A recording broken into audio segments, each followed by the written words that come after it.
Yeah. Right?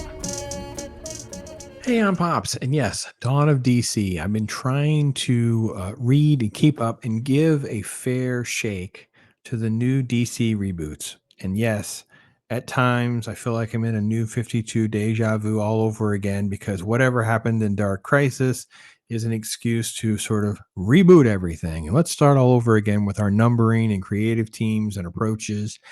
And at times, I think they've done a great job. And then other times, it's not been good. And I want to catch up on a couple issues because I have not done videos on everything.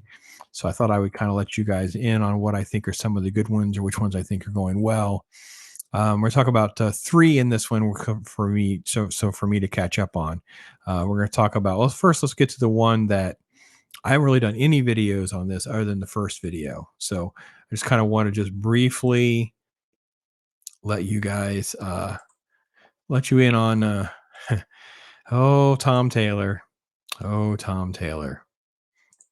Tom Taylor. Tom Taylor is a joke to me because you just know he's virtue signaling.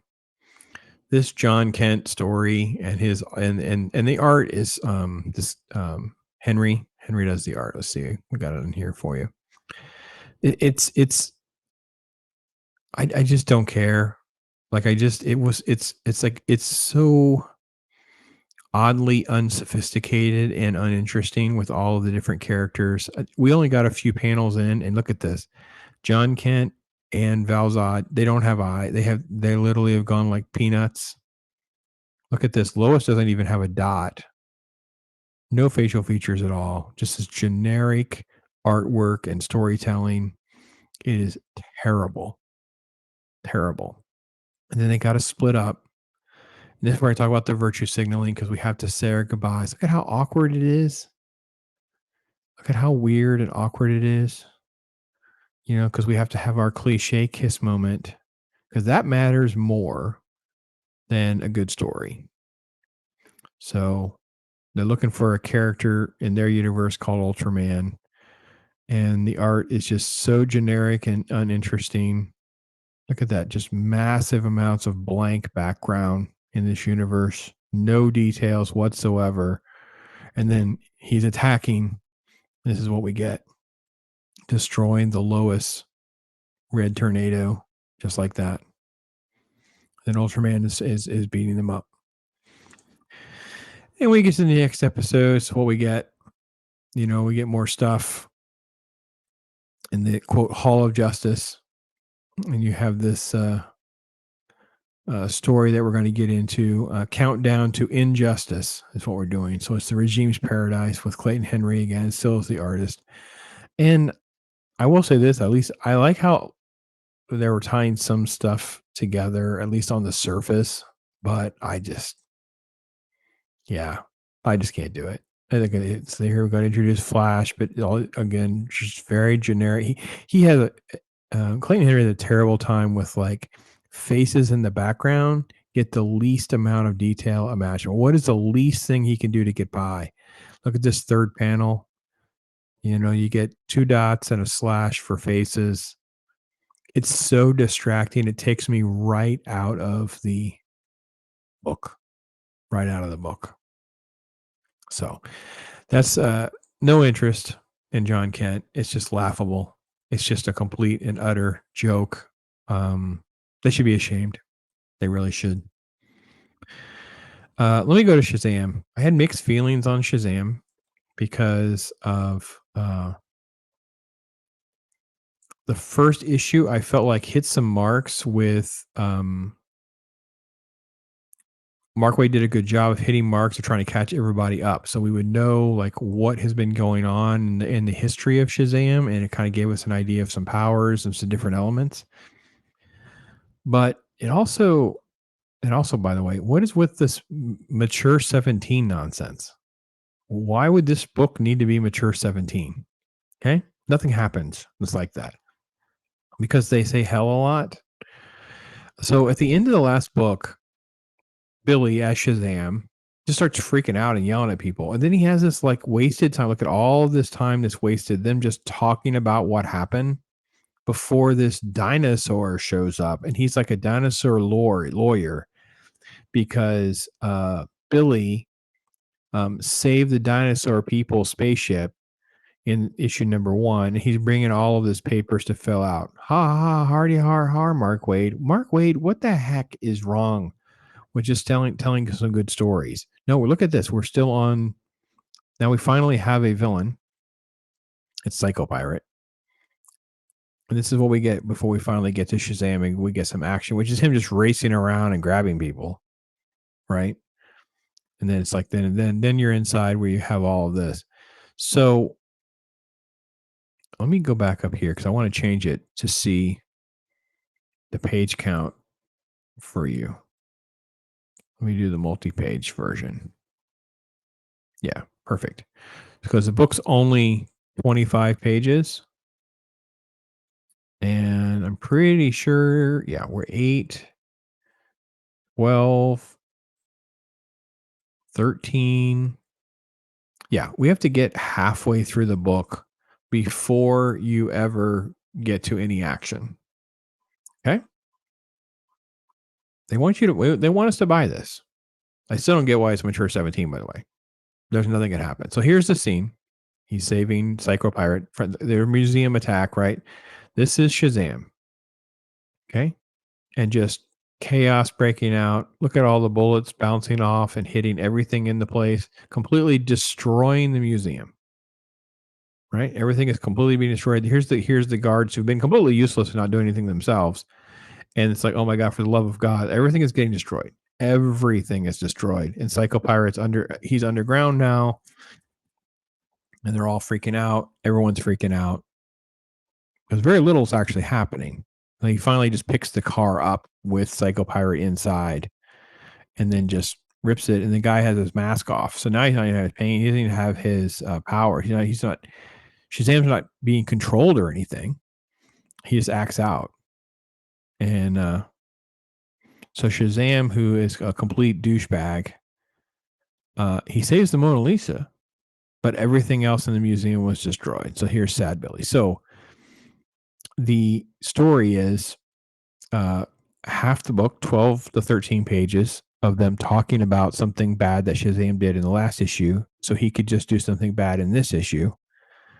And then we have this Rock of Eternity backstory of who else could be out there and possibly be involved with doing things. Well, it's basically like the real gods. And it's like they're referring, to here's Atlas, and they're talking bad about Billy. Both Solomon and Hercules have already competed and lost Achilles. Mercury and Zeus will fare no better. This I declare. And when the dust settles, the boy champion will be all mine. So there's somehow a competition for getting the kid, and maybe they're causing the problems. And Freddy is the one that sees this, right? So, and then they have backstory epilogue number 2. And you basically just have Mary getting home, talking about dinosaurs, and nobody's still up. And then what she want to do, she decides to play a video game, and then she falls asleep. That's the epilogue.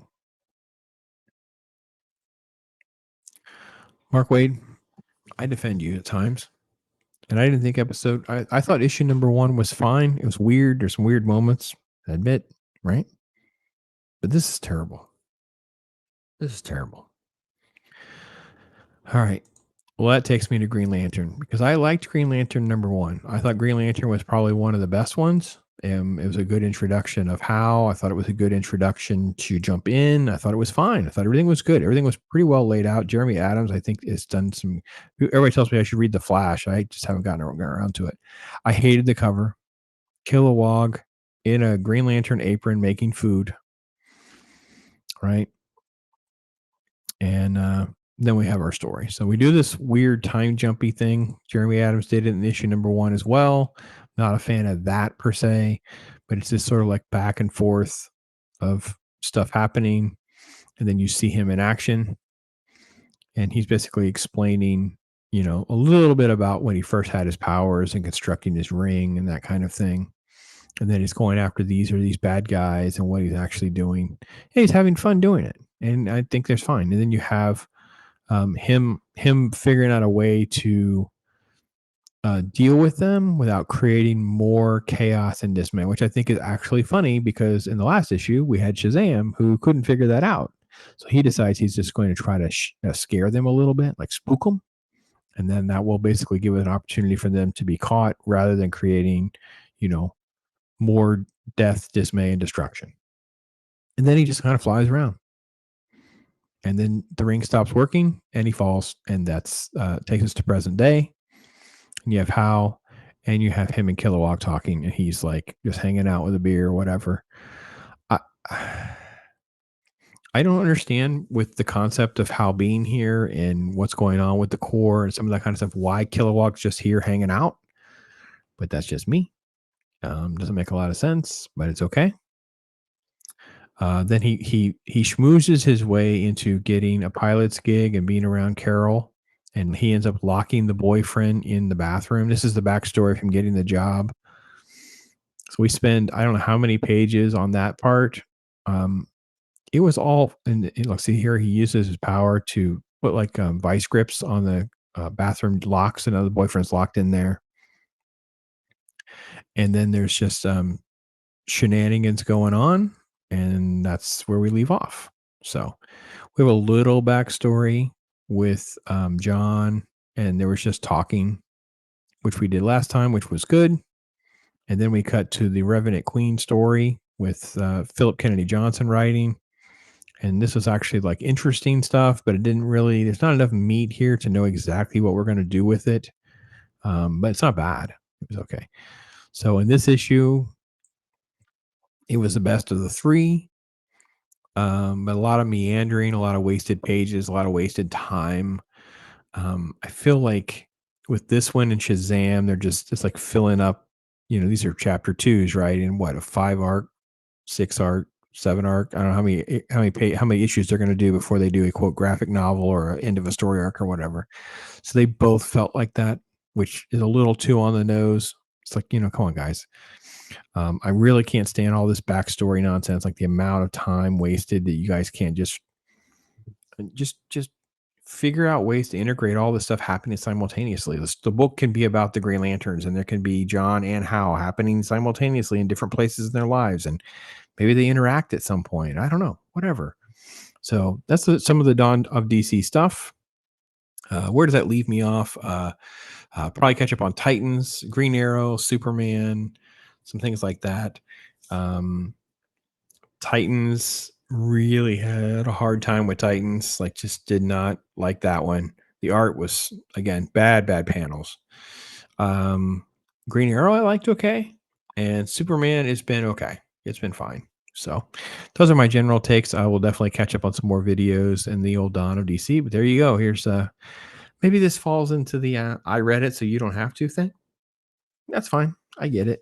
I'm Pops. Thanks for watching.